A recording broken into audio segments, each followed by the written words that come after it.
Hello, welcome everyone.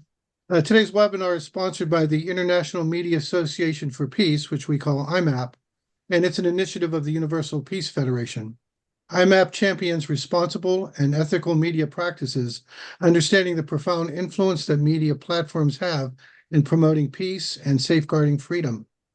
IMAP's mission is to build a professional network of journalists dedicated to a culture of peace, which underscores the crucial role of media platforms in mobilizing support and raising awareness on a global scale. IMAP tackles these challenges by promoting ethical journalism and accurate content, highlighting the media's role in influencing public perception and fostering change. And in today's media, we don't hear so much about moral issues being addressed. So today we're going to address the issue of consciousness and life after death. So our title today is God and Science? What does science teach us about God and the afterlife? And our moderator today is Pierre Beauregard. And Pierre earned his degree in business administration in 1982 at Haute Études Commerciales in Montreal, Canada. In 1989, he completed a master's in religious education at the HJI School for Peace and Public Leadership. And he's now retired from a 20-year career as a certified financial planner with the Desjardins Group.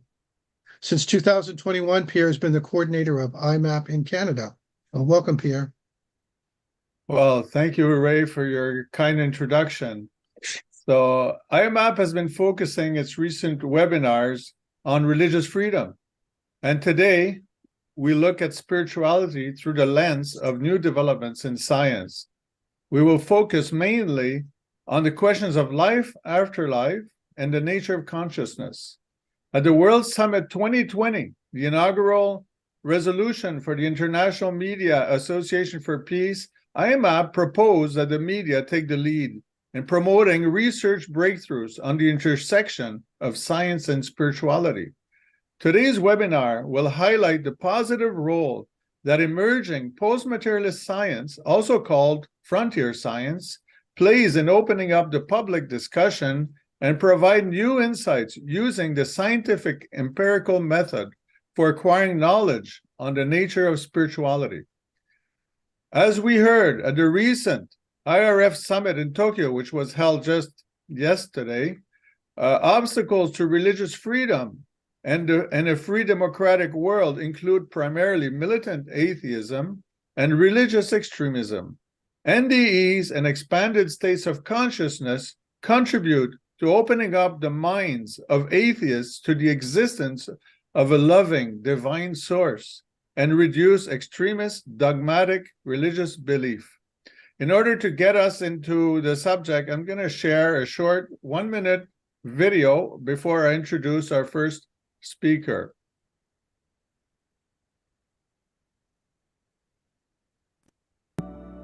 Now imagine a world where this different overview is universal. We would understand that we are all fundamentally connected and that each of us is part of a greater whole. We would realize that it's pointless to be killing each other over ideas, borders, or resources. We would see a shift from a society based on competition and conflict to a society based on cooperation and compassion.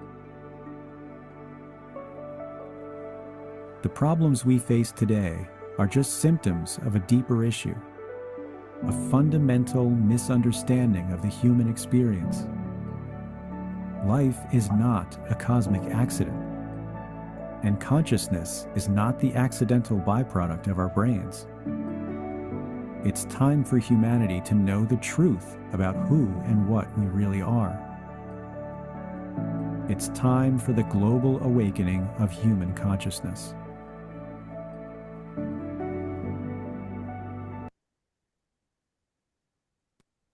So now I would like to introduce our first speaker. Dr. Kathy Winings is the Vice President of the Board of Directors for the International Relief Friendship Foundation, Incorporated, an international disaster and sustainable development agency, after having served as its executive director for many years. She has traveled throughout the world, conducting vital projects, trainings, and guiding the work of the organization.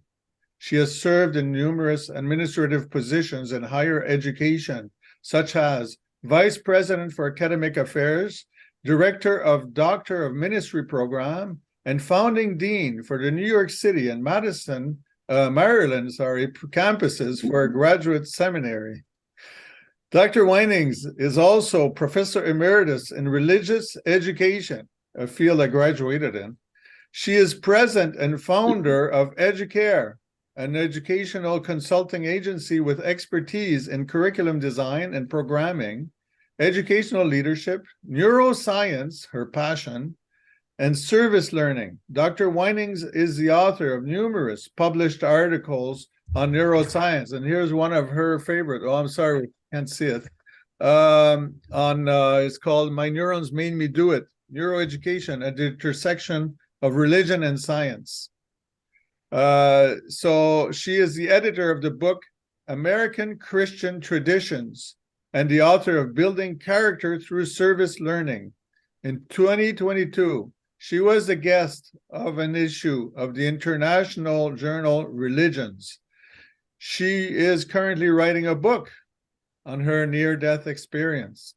Dr. Winings received her undergraduate degree in media studies and her professional diploma in elementary education from Fordham University, her master's divinity from Unification Theological Seminary, now known as HJI Graduate School for Peace and Public Leadership, her EDD from Teachers College, Columbia University.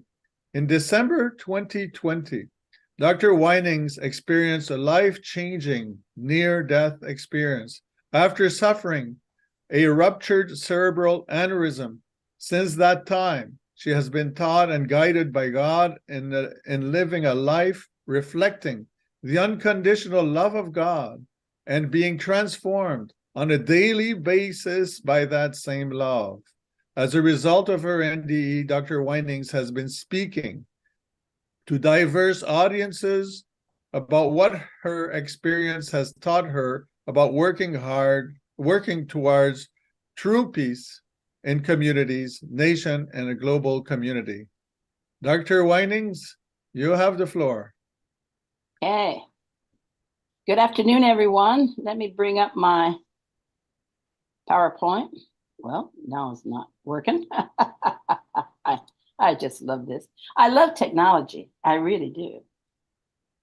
Okay, there we go.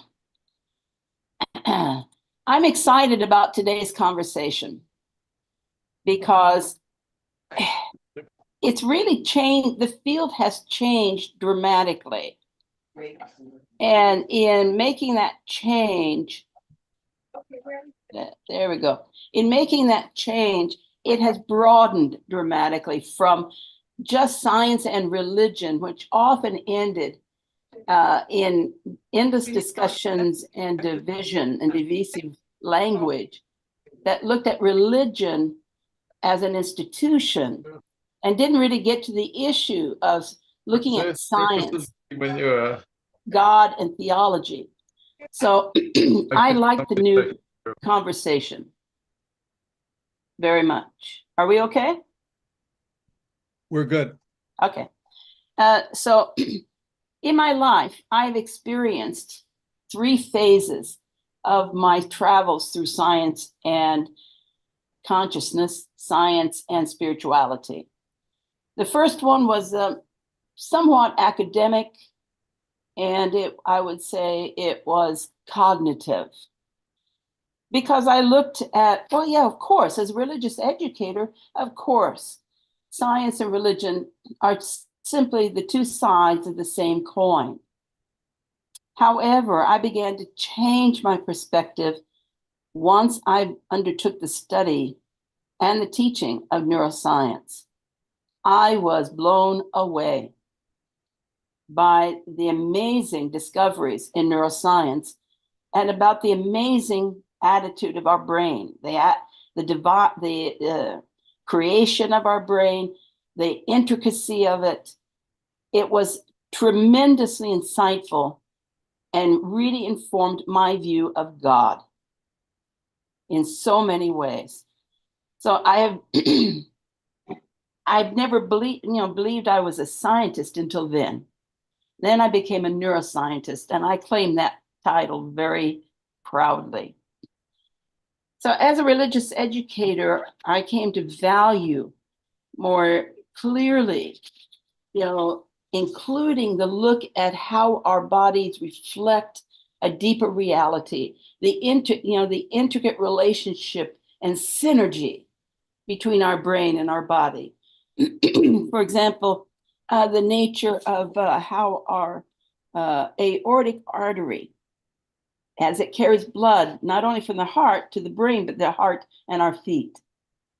And I became very attuned to it after my brain aneurysm, because that's where the rupture was. And that's what took me almost to death. The dynamic between our stomach as a second brain and our whole body system. The flow of hormones and neurotransmitters that are designed by God to support our daily existence and to live successfully and effectively. The experience of self, soul, consciousness, spirit, God, everything like this I have learned deeply from really the social science of the social neurology, the social mechanisms of our brain. And if you talk to a neuroscientist, that is what they will say, is that really it helps us to understand the nature of God and spirituality through our social mechanism and machinery. So neuroscience has been able to show me two different methods to explain the world and to understand the intricate dynamics between religion, spirituality, consciousness, and life. One is very physical, and one, of course, is this internal, intentional design. This is where we begin to see a lot more scholarship now in the field of neurotheology. This is the second shift that I experienced, second phase. When I look at neuroscience and I look at science and the nature of science and the world, I really understand clearly through the scholarship that is rapidly developing. Since about 2005, we began to see certain trends in the text toward neuroscience. It mushroomed from around 2014 to the current day. For example, at the forefront of early views of neuroscience and God was Andrew Newberg. Andrew teaches down now at the Thomas Jefferson Institute in the hospital. And his early books, he pioneered the area of neurotheology and introduced that concept and term. His texts include, for example, see if I get this right. There we go. His text includes issues dealing with spiritual neuroscience and neurotheology, as well as straight neuroscience. He has an incredible book. His first book was How God Changes Your Brain. His other books dealt with neurotheology, how science can enlighten us about spirituality. Born to Believe is another one of his. These are incredible books. His other one, more recent, was Principles of Neurotheology. So he's been a dynamic writer and continues to be a dynamic writer. I had an interesting conversation with him on a flight one time. We just happened to be seatmates. This was before he became a name and before I knew anything about neuroscience. And we had a wonderful conversation about God and reality and the brain. Sharon Bagley is an early resource And she focused on religion and theology and neuroscience by doing a conference in Dar es Salaam with senior Tibetan monks, the Dalai Lama, and neuroscientists from the European arena, looking at what do you learn from each other. If you really want an interesting read, look at Train Your Mind, Change Your Brain. If you want to look at the relationship between science and God and spirituality, it's a very powerful and readable book. Charles Foster has added to the scholarship with Wired for God. And of course, Mario Beauregard is noted for his book, The Spiritual Brain, in which he took a group of 14 Carmelite nuns who self-confessed that they had an experience in prayer, an intense experience with God. So he wired them up, hooked them up to different nodes in order to see, is there a God spot? You know, that was some of the early, very early, work in neuroscience and science and religion. But that quickly shifted as they realized that now it's not so much a God spot, but it's beyond that. It's not having a particular area of the brain that you can tap into it with your electrodes and all of a sudden, whoo, I've got God. No, the field became more sophisticated and began looking at what is spirituality? What is the nature of the afterlife? What is the nature of our brain as it concerns our spiritual internal dimension? And this has led to a third phase for me. And this one is deeply personal. And it's much broader in its awareness of how the media has been able to highlight this issue in the modern time and the role that the media plays. And I'm talking mainly about people's near-death experiences, or we call it in the field NDEs. Some of the more famous people that you may have read about include Anita Moorjani. Anita was an individual that had cancer and had a near-death experience and was brought back. Her book, Dying to Be Me, is an intensely personal and incredibly insightful book in which she talks about spirituality, the afterlife, and who we are and our essence. Other people that have hit this field, Eben Alexander. Probably Eben, I would say, is the most well-known right now, currently. He was a neurosurgeon in the Massachusetts area who had an illness that almost took his life. He speaks about his experience in the afterlife and his insights afterwards, and his moving from being an atheist to being a believer in God. His first book and most famous is called Proof of Heaven. He has 8 books, and they are fabulous reads, but if you want the book, Proof of Heaven is the one. Raymond Moody began much of this study in his book, Life After Life. He is also responsible for the founding of the organization IANS, which is the International Association for Near-Death Studies. Jill Bolt Taylor had also a near-death experience from a stroke, and her title is My Stroke of Insight. Brilliant stories. There are neuroscience institutes and departments everywhere now. You can look at Harvard, Yale, Princeton, UPenn, Columbia University, Stanford. They all have departments now and degree programs in neuroscience.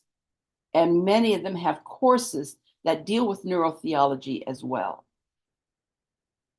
These are fascinating, fascinating areas. I know in my own near-death experience changed my life. but mostly I already believed in God. It wasn't the crossing over that changed me. What changed me was the series of conversation that has been unending since my near-death experience in 2021, January. And the conversations have led me to understand why I was brought back and how my life will change, how my perspective on life will change. And this has impacted how I view science, the nature of science and spirituality. I see it as a whole unit, as a holistic viewpoint. In the conversations, what's been stressed for me was that love, I was saved because of love. God was quite clear. He said, you are alive because I saved you. Mother God said, it was me that saved you. It was my love that flows in your veins, like the blood flows in your veins. And that is supposed to change you. And part of the discussion of change that I've been talked to about with Heavenly Parent is I'm to understand that love, or the heart, is the basis of my life compass.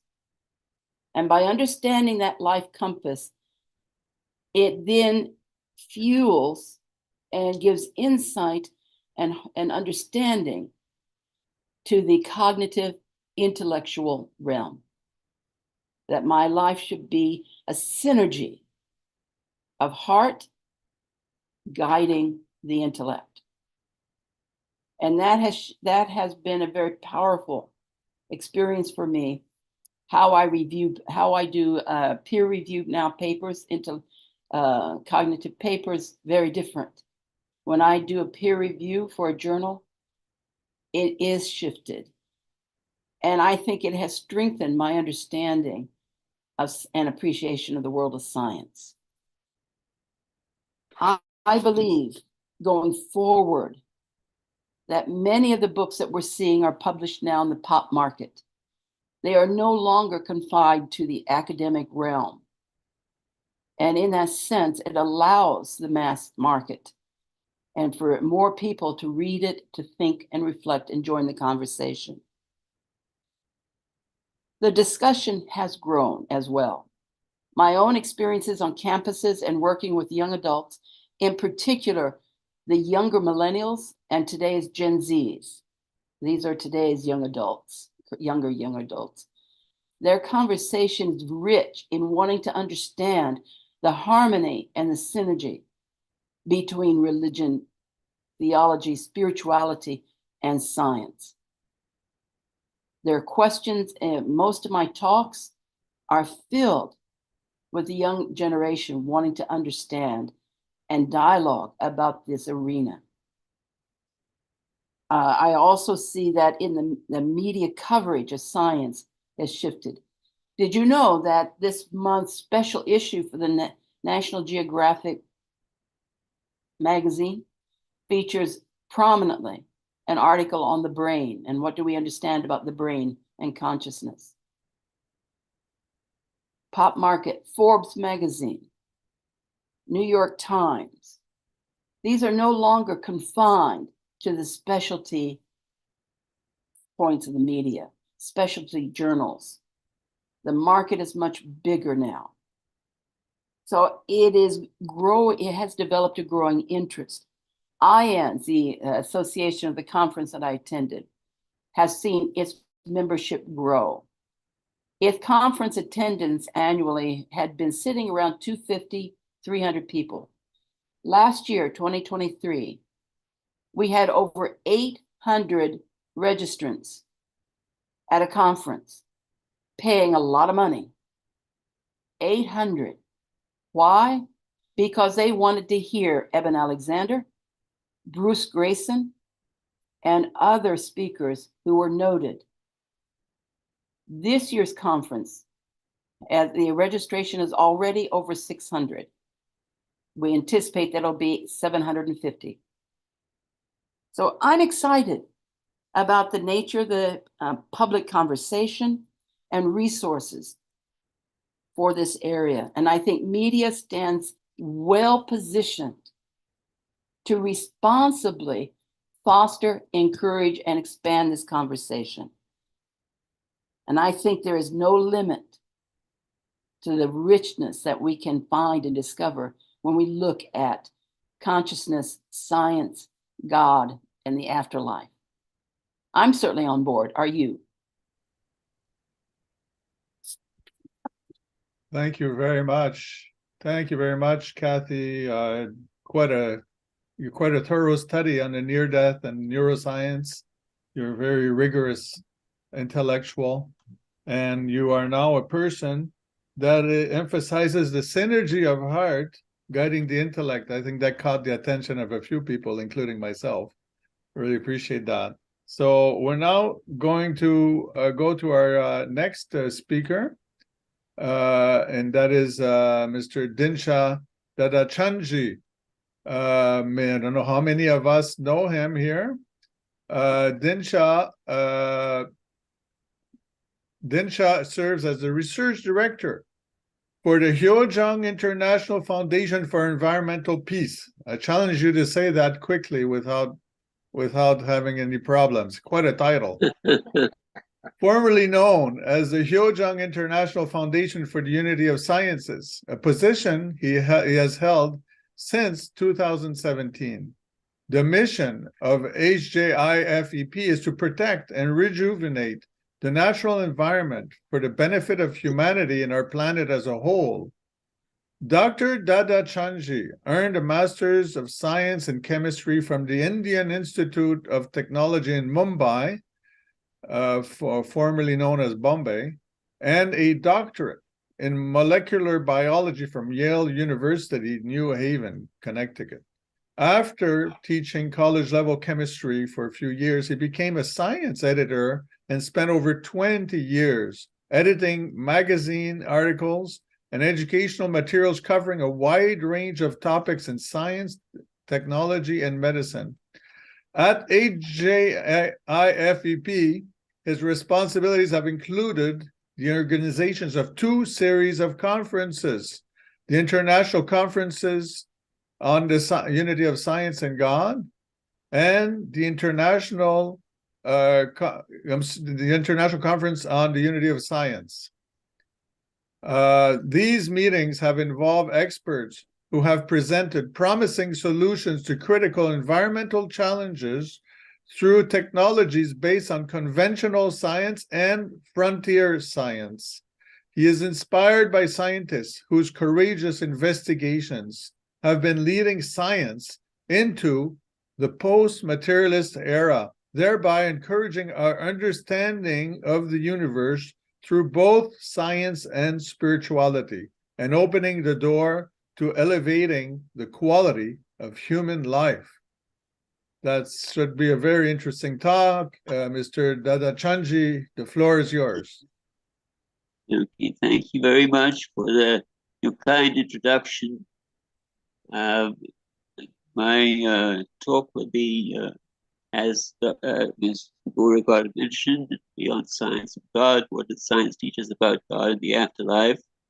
It will not be so much about God as it will be about the new understanding that frontier science brings in.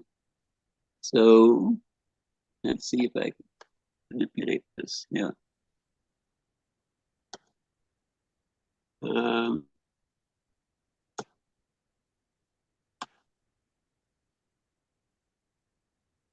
How do I go to the next one?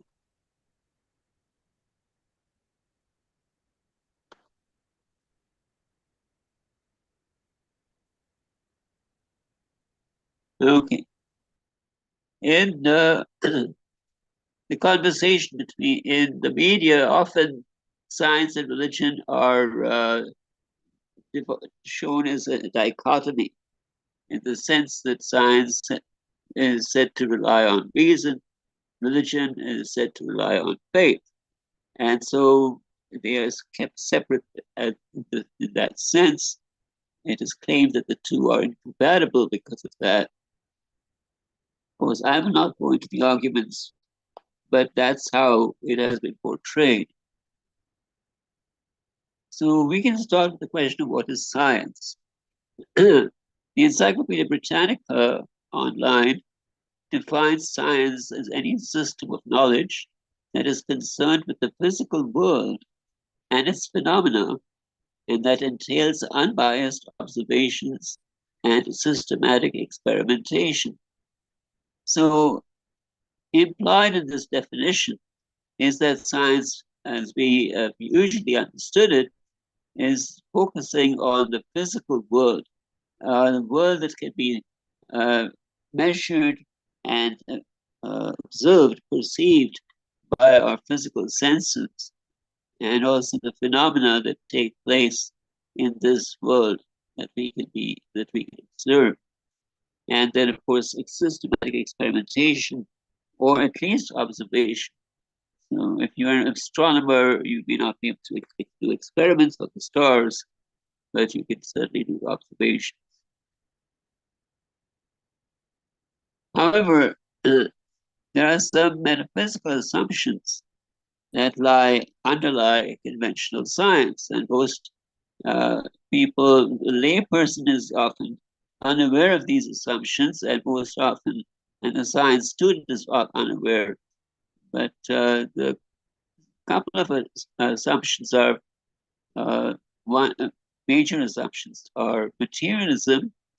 The universe is composed of physical particles and energy fields. This is understood as the total description of the universe. If you want to understand the universe, you must understand that it's a mix of particles and energy fields, and that's it. There's nothing beyond that. That's what we call the philosophy of materialism. There is also a strand of reductionism, where complex objects are broken down into their fundamental parts, which are often thought of as particles. And so therefore, by understanding or studying the interactions of these fundamental parts, we can then find how the full object behaves. And these ideas led to what we call scientific materialism.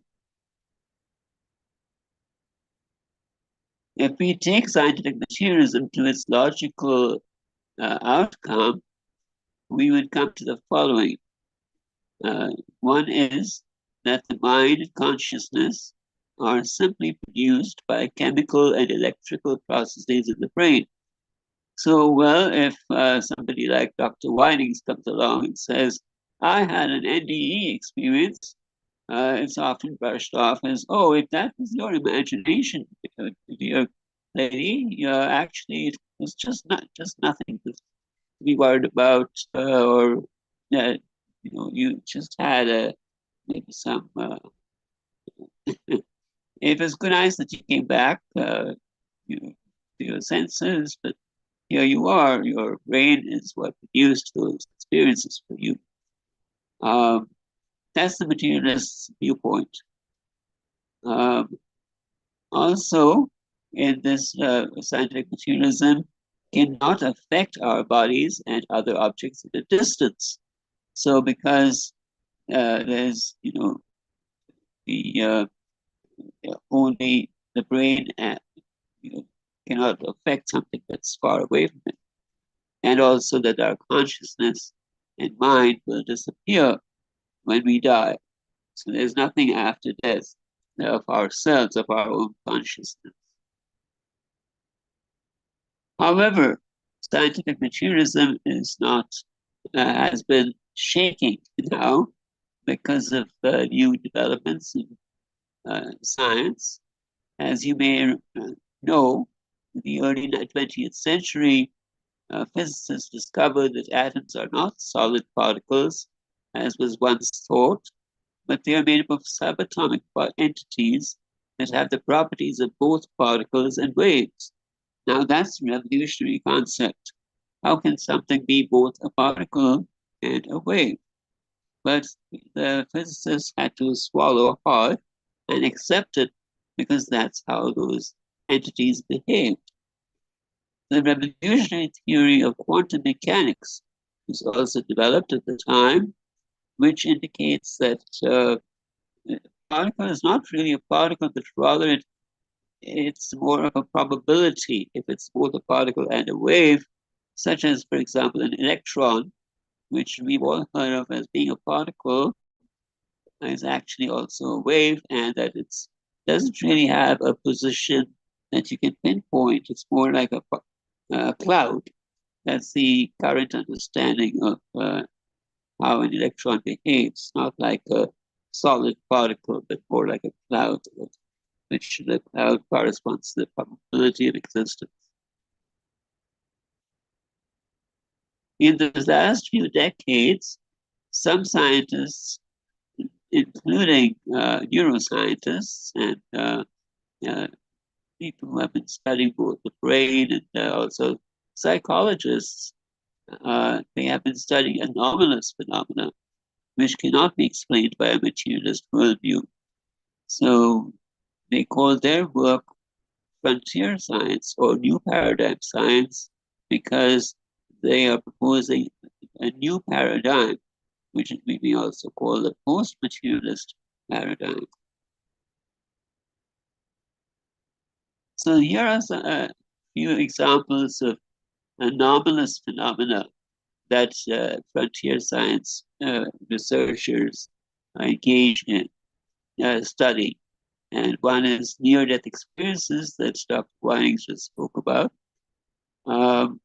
Also, we have what we may call extrasensory perception, which include what we may also call clairvoyance or clairaudience, meaning seeing things beyond our physical eyes and physical ears, extrasensory, beyond our senses, psychokinesis, which is a way of expressing action at a distance, and by the mental power to move something physical. Mediumship, where some people say they can actually see or speak to spiritual beings. Precognition, which means being able to see the future, and telepathy, which is, of course, being able to communicate mentally from a distance without speaking or by normal means. So these are anomalous. They're called anomalous in the sense that we don't come across them every day, and that's not, or at least in our day-to-day operation. But in fact, there are so many of these occurrences that the frontier science researchers say that actually they're not. They wouldn't even call them anomalous anymore. What are the outcomes of research in frontier science? Research in frontier science has shown that consciousness is more fundamental than matter, and it pervades the universe. So in the materialist viewpoint, the matter is most fundamental. Physics, chemistry, biology, these are fields of study that look into matter, and consciousness is actually a product of the brain. So it's not, it's kind of the after effect of what happens in the brain. However, researchers in frontier science would say, no, consciousness is even more fundamental than the material universe. But it pervades the universe. Also, it does not die with physical death. We are also another very interesting point that they have discovered is that we are all interconnected with other human beings and with nature. And that therefore, when we harm others or harm nature, we are also damaging our own life, our own existence, and our own well-being. And finally, minds can affect objects at a distance. Our mind can affect objects at a distance. So, we are now at the threshold of a new scientific revolution. Frontier science has opened the door to invisible dimensions of reality. It doesn't really say that, okay, here you open the door and you see God. That's not the what frontier science does, but it says that there is some dimension of reality that at one point was denied or not seen or not studied, but in fact exists. Also, it does open the door to the possibility of an invisible first cause of the universe. So that's one revolution. But we also need a second revolution, which is the revolution of the heart, or revolution of love, that also Dr. Weining's point mentioned. Some of the groups, scientific groups that nurture frontier science, and these are just a few I have listed here, the Academy for the Advancement of Post-Materialist Sciences, some of the really major scientists and major universities are a part of this group, and you can, if you go to their website, it's certainly quite impressive what they're doing. Another one is Institute of Noetic Sciences. A third one in the UK, headquartered in the UK, is a Scientific and Medical Network. There's also the Shift Network, there's INDS, that's also Dr. Weining's mentioned. The Society for Scientific Exploration, which also does work on energy medicine, which I did not list in my earlier list. The Parapsychological Association, I think most people have heard about that, and then the Science and Forum. Some of the major universities that allow frontier science research are University of Arizona and the Laboratory for Advances in Consciousness and Health. Professor Gary Schwartz, a well-known author, is director of that lab. The University of Virginia is the Division of Perceptual Studies. Bruce Grayson, that's Kathy mentioned, is part or was part of this particular division. Columbia University Teachers College has Dr. Lisa Miller, who founded and is director of the Spirituality Mind Body Institute. And she brings both spirituality and neuroscience together in this in her studies. Chapman University, there also there's Professor Papados, who is actually a physicist, quantum physicist. Schumacher College, not so well known, Université Interdisciplinaire de Paris. I hope I'm pronouncing this correctly, but that's the Parisian University. Okay, so before I end, I just want to mention what the organization that I'm working with is, a few things about us. The Hugh Jung International Foundation for Environmental Peace, the motto is loving nature, healing the earth, and it was founded by Reverend Dr. Hak Jung-Moon in 2017, to the purpose being to identify, promote, and help implement the most effective solutions to environmental problems. And we've had these conferences. You may ask, why did we have the Science and God conferences? And we are saying that we want to be open to both conventional science and frontier science. We also have the Earth and I magazine, an online magazine that you can freely look up. And we have environmental service activities. Here we have guidance from our founder. If I may be allowed to quote our founder, she says, we should love nature and treat all things of creation with care. Nature in turn will give us what we need. We should remember that people and nature are part of one ecosystem created by God. So we are all together. So there's again the interconnectedness that frontier scientists are finding out is that show the underlying reason for taking care of nature. Okay, thank you very much. Stop over here. Very good. Let's unshare your screen, please. Let me see how to do that. Sorry. Okay, so now I'm going to bring our other speaker for the Q&A. If you could unshare your screen, that would be helpful. Yeah, I'm trying to get that to work. Well, that was quite an interesting presentation. Thank you very much, Dinsha. Thank you.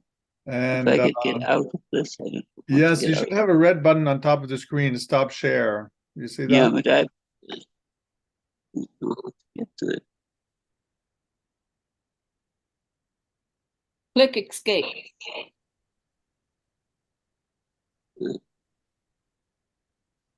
So Kathy was talking about young people coming into her classes. Well, we have 62 people here, and I venture to say that the average age is probably older than the age you're talking about. So this topic seems to have generated a lot of interest. I'm quite happy about that. Mr. Dada Chanji, Dr. Dada Chanji, may I call you Dinsha? That Yes. was a very wonderful and complete presentation about the evolution of science and the emergence of a post-materialist, a new paradigm, which is honestly earth-shattering, is going to change so many things. It's very exciting. I'd like to give you, Dinsha, the first question that came early on from Frank Bell, because it's like, I think it's in your ballpark. What does the panel think of the results of the Princeton Engineering Anomalies research, or of the meaning of the role of information in quantum physics? Well, I haven't really studied what they did at Princeton, but I am familiar with what they've done. I believe that that particular group has been shut down by the university. They were kind of embarrassed that they had even some people who were working in the basement. If it's the same thing, if I recall that there was an engineering professor who was willing and open to the possibility of doing the research in the engineering building basement. But when apparently there was some kind of a rebellion from somewhere they got and they had to shut down. But that was years ago. I think that but they did some good research. They had some good results that people could not contradict the results. So I Okay. think that was statistical. Kathy, would you have to this question? I think your volume might be a bit too loud, Dinsha. Oh yes. Creating a kind of effect, I believe. So okay, so I think I'll skip to the next question for Kathy, directed to Kathy from Matthew Goldberg. So Matthew asked, fascinating concept, synergy of the heart guiding the intellect. Could you unpack that a bit for us? Well, I can give an example. Several months after I was home and recovering, I've been on the editorial board for both the Journal of Unification Studies as well as the Applied Unification blog, and a series of academic journals coming out of Europe. One article came to me, and I was looking at it, and initially I'm sitting there, and it went sort of like right over my head. I'm going, before I could make heads or tails of it. This time I couldn't, until I sat back and analyzed what was going on. And that what came to mind immediately was it wasn't an intellectual problem as much as there was a sense of feeling from the more heartful internal view, however you want to call it, from really a life compass that was missing in the article. Sometimes, have you ever read articles or books that it feels a little not quite substantial for you, or something's missing? Maybe that's a better way. And after that point, I had a conversation with God that she said that, yes, this is an example of the person wrote strictly out of here, out of the cognitive intellect, but did not really look at their own moral and life compass to give some support and founding to it, some making it the basis of it in that sense. And that doesn't mean you talk about God, doesn't mean you talk about this or that, but there's a sense in which the article must spring from your heart first, then it goes to your head, in that sense, your intellect. And that's how I've been operating now lately. The articles I judge or assess, I often will say, this is a great, worthy study. However, I would like to suggest that you look at it from a different perspective that allows you to maintain the intellectual quality, but to have the underpinning of it to be more of an internalized sense, if you catch what I mean, Matthew. Thank you. Thank you very much.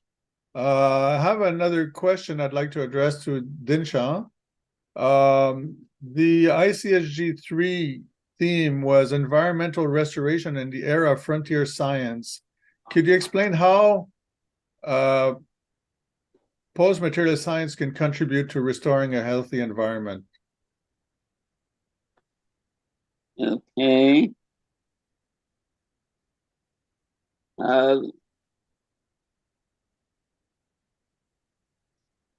Well, there were a couple of, I have the book here, so I can actually refer to it. But we had a couple of major speakers. One was Professor Chris Laszlo from Case Western Reserve University, and he explored the connections between humans and nature, and also so that he showed the connectedness between us and nature. And as many others have also said, but he went into having actually a commune with nature, going into nature and so on, and had a little short period of where you can actually meditate and, have that commune yourself. He showed that the more we can get in touch with nature internally, the more we are apt to or willing to take care of it. It's part of us. It's part of our whole. We are not aloof. We are not cut away from nature. Nature. It's not like I live in this house and nature is outside my house. Therefore, I don't care what happens. But rather, if I take care of the grounds that are surrounding me, that will affect me as well. And so, therefore, there's a complementary relationship, but it's an interdependent relationship. So between us and nature. In fact, we like to use the now familiar trinity of ideals, which is the interdependence, mutual prosperity, universally shared values, which has often been emphasized by UPF. I think fits in this case as well. We depend on nature. And so that was one. The other thing is also, I don't think I mentioned, but energy medicine. Energy medicine is a place where often we are affected by nature, and sometimes we get sick because there's something, pollutants in the air or the water that we drink or the food we eat, or whatever way. And so therefore but there are such frontier scientists who do research into energy, what is called energy medicine. And there are several different types of energy medicine, not just one. And so that's another area where, that we had a couple of speakers on different types of energy medicine. Yes. Yes. Dr. Marjorie Walcott comes to mind. She's a neuroscientist. So, but she spoke with you. Anyway, So we're nearing the top of the hour, Dinshaw. So okay, I will stop I'm there. going to get to the closing comments, and Kathy would like you to start with perhaps, but before you do your closing comments, being asked that if you could, Dr. Kylie mentioned something about psychokinesis called the Barnhouse effect. Can you just make a little comment on this? And you can mention about the upcoming IANS in Phoenix if you want, and a closing comment. Thank you. The first part goes to Dr. Chunji. Okay. I did not talk about that, but in terms of IANS, at the next conference, which is focused on how our near-death experience transformed us, I'm a lead panelist, and I have two people on the panel who are so very different from me. One is a registered nurse, and the other is, both of them are astrologers. In the past, I never took astrology seriously until after my near-death experience and began to see, its role. And so we've had great conversations. So we will all be presenting, and all of us had different NDE in that sense. The one astrologer had it through COVID, and the nurse was much younger when she was 5 years old. But then now she's been ministering to, her nursing practice in hospice and elder care has involved a lot of people who have experienced an NDE or who are going through what many have said now is a very clear process in which they're guided by someone on the other side to go through the death process more calmly, more clearly. And the hospice director has come up with about 8 steps that they go through. So she understands that. So we're all three very different, but I'm having a great time learning about astrology. So your closing comments? My closing comments would be, this is an exciting field. I think we're in a time which so much understanding, our ability to understand, the questions we are asking are very different. And I think this signals an opportunity for us to further a conversation and become actively involved in these conversations. Since my NDE, the people I have talked with have been very wide and distinct, and it's been extremely interesting. One minute I'm talking to an Eben Alexander, the next minute I'm talking to someone who is A Course in Miracles, Unity, and has had 20 NDEs in her lifetime. And both the pastors, I'm part of a pastoral team as well, so in IN. So I look forward to it, and I encourage everyone here not to shy away from these conversations. Thank you so much, Dr. Kathy Winings. And Dinshaw, you have your chance to give closing comments, and if you wanted to say something about the Barnhouse effect, psychokinesis.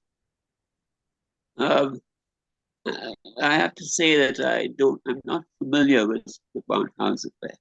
Okay. I understand that psychokinesis is really where the mind can affect a physical object that's far away from it. But that's as much as I can say about that, or in terms of defining it, but rather I'm not familiar with it. In terms of my closing comments, I would basically endorse what Dr. Vining said. And also, I might add that, yes, I'm also very excited that the scientists are becoming even more bold and courageous to do these experiments, despite being shunned for many, many years by the established scientific community. And now they've started their own journals, but they do very rigorous peer review of their experiments. And so they are scientists in a genuine sense. They are not just, well, tell us a story and we'll publish it, but rather they do careful experimentation and say justify what they find through experimental work and through their rigorous logic, etc. So and I'm very excited that because scientists are also seeing the value of the heart, the value of not just the technology, which conventional science has slipped off. Sometimes, conventional science has not been so bad all the time. It's actually used many wonderful technologies that are very beneficial. But also, on the other hand, it has led to weapons of war. Whereas if we have a revolution of art accompanying the revolution in science, the course between the science, then we can also see that the application of science is also channeled properly, channeled for the benefit of humanity. Thank you very much, Dinshaw, and good continuation with AJIFEP. And we look forward to your book, Kathy. I'll be there to buy it for sure. And now for to end the webinar, Ray Lepalcan from UPF, IMAP, I should say. Thank you, Pierre. Yeah, and thank you to Kathy and Dinshaw for your presentations.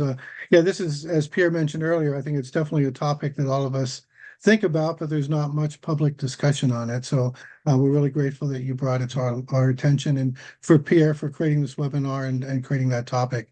And thanks to all the participants who joined us today. I hope it was beneficial to all of you. And a reminder, at every Tuesday at 2 p.m., we do have a UPF webinar on different topics. So I hope to